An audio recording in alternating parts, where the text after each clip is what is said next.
अच्छा, मैं एक बात को सोच रहा था कि कांग्रेस इतना साइलेंटली गुजरात में क्यों कैंपेन कर रही है, क्योंकि आज का जमाना शोर शराबे का है और कांग्रेस साइलेंट तरीके से क्यों कर रही है? क्या उसको हार दिख रही है? तो बात किया है गुजरात इलेक्शन में, और साथ में सुशांत सिन्हा को ना एक रिप्लाई देना बनता है। आपकी आधी अधूरी कहानी अपने दर्शकों को बताते हैं सर, परफेक्ट रिप्लाई आपके लिए। चलिए वीडियो शुरू करते हैं। कांग्रेस का गुजरात में जो साइलेंट कैंपेन है उससे बीजेपी परेशान है। अब मैं आपको बताता हूं कांग्रेस की प्लानिंग क्या है। देखिए, कांग्रेस ने ना राज्य की विधानसभा सीटों को ना 4 कैटेगरी में बांट दिया है, जैसे कि ए, बी, सी, डी। कांग्रेस ने ए कैटेगरी में उन सीटों को रख रही है जहां जीत वो लगभग अपनी तय मान के चल रही है। कांग्रेस ने बी कैटेगरी में रखी है जहां कम अंतर से हार और जीत होती है। वहीं सी कैटेगरी में वो सीटें हैं जहां हार का फासला बड़ा है। डी कैटेगरी वाली सीटों पर हार का फासला कम करने पर जोर दिया जा रहा है। ये साइलेंट कैंपेनिंग चल रही है इन 4 श्रेणी के हिसाब से। दरअसल ए कैटेगरी वाली सीटों पर कांग्रेस का फोकस मतदान प्रतिशत बढ़ाने और जीत के अंतर को बढ़ाने का है। अगर वहीं आप बी कैटेगरी में अगर आप देखेंगे तो उन सीटों पर ज्यादा मेहनत हो रही है, उसे ए श्रेणी में लाने की कोशिश पिछले कई महीनों से की गई है। बी को ए में कन्वर्ट कर दिया। जाहिर है कि सी श्रेणी की जो सीटें पर हार का जो फासला है कितना घटाया जा सकता है। इसके लिए कांग्रेस ने लोकल मुद्दे सहित डोर टू डोर कैंपेन चला करके अपने पक्ष में मतदाताओं को लाने की पूरी प्रयास की है, कोशिश की है। वो कई महीने से लगातार कर रही है सी कैटेगरी वालों को। अब गुजरात के पड़ोसी राज्यों से आप देख लीजिए, कांग्रेस के नेता गुजरात के कई जिलों में लगातार पहुंच करके गुपचुप तरीके से प्रचार प्रसार करने में लगे हैं। इस बात को ध्यान दीजिएगा, हल्ला हल्ला उनका अभी भी नहीं हो रहा है। खास बात यह है कि इन नेताओं को अपना काम पूरा करने के बाद गुपचुप तरीके से वापस अपने प्रदेश लौट जाने को भी कहा गया है। यह बीजेपी को सता रहा है, इसलिए ये नेता प्रदेश के कांग्रेस और नेताओं के साथ काम कर रहे हैं, लेकिन मीडिया से लगातार दूरी बनाए रखे हैं। तो ये तरीका है कांग्रेस ने जो डेवलप किया है, वो इस बार कांग्रेस उसको आजमा रही है। सेकंड, कांग्रेस ने क्या किया इस बार? दरअसल कांग्रेस इस बार कैडरों का एक ऐसा नेटवर्क तैयार कर रही है जो बूथ लेवल पर बीजेपी के कार्यकर्ताओं की तरह काम करने को तत्पर रहें। और कांग्रेस का इस बार पूरा जो फोकस है वो बूथ के मैनेजमेंट पर है, अपने बूथ को मजबूत करने पर है। इसलिए साल 2017 से बिल्कुल उलट प्रचार अभियान में कांग्रेस लगी हुई है, जिसमें कैडर के नेटवर्क को मजबूत करना सबसे पहली प्रायोरिटी दे रखी है, प्राथमिकता दी है। दरअसल कांग्रेस के उम्मीदवारों को पहले बूथ स्तर के कार्यकर्ताओं को ढूंढ करके चुनाव के समय संगठित यानी कि उनको एक साथ लाना पड़ता था, लेकिन इस बार कांग्रेस ऐसा सिस्टम पहले तैयार करके बैठी है। कांग्रेस बीजेपी को माकूल जवाब देने के लिए हर बूथ पर 2 दर्जन लोगों की टीम बनाई है जो वोटर्स को बूथ तक लाने में मदद करेंगे, और ऐसा बीजेपी लगातार करती आ रही है पिछले चुनाव से। बूथ मैनेजमेंट पन्ना प्रमुख एक वही कंसेप्ट है बीजेपी का।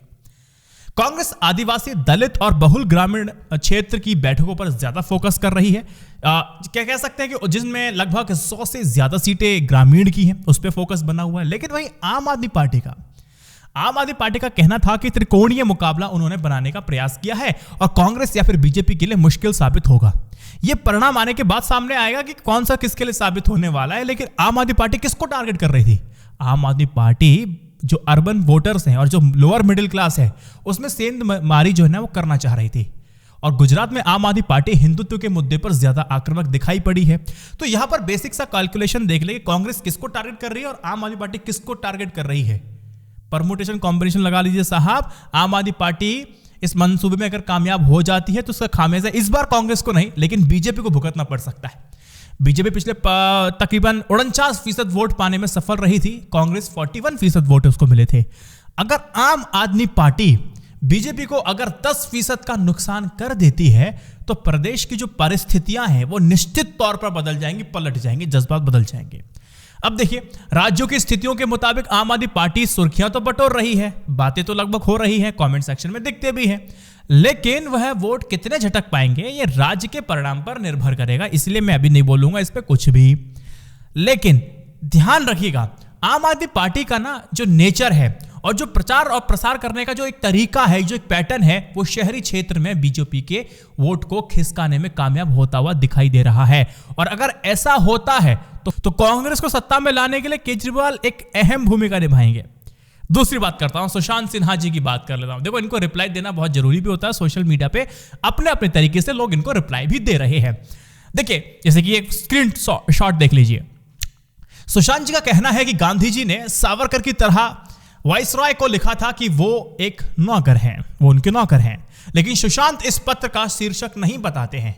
1920 के इस पत्र का शीर्षक यह है कि हम भारतीय अंग्रेजी हुकूमत में अपना विश्वास खो चुके हैं। यह सावरकर की तरह क्षमा याचिका नहीं थी। यह 1920 की बात थी जब भारतीय अंग्रेजों से लोकतांत्रिक सहूलियतें मांग रहे थे। गांधी ने बाद के किसी भी पत्र में अंग्रेजों के लिए इस तरह की बात नहीं लिखी थी। और नीचे 1942 में लॉर्ड और गांधी के बीच के आप पत्राचार को देखिए, गांधी ही थे जिन्होंने कहा था भारत छोड़ो, सावरकर ने नहीं कहा था।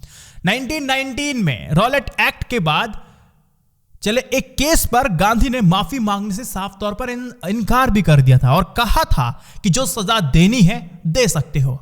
गांधी ने अंग्रेजों से कभी भी माफी नहीं मांगी। अगर सुशांत या फिर किसी इतिहासकार पर कोई सबूत हो तो वह बेशक बता सकता है, दिखा सकता है, लेकिन सावरकर ने अंग्रेजों से माफी मांगी थी और उनका साथ भी दिया था, ऐसे हमें इतिहासकार बताते हैं, ऐसा कहा भी जाता है। सुशांत को अंग्रेजों के साथ गांधी के बाद के पत्राचार भी पढ़ने चाहिए।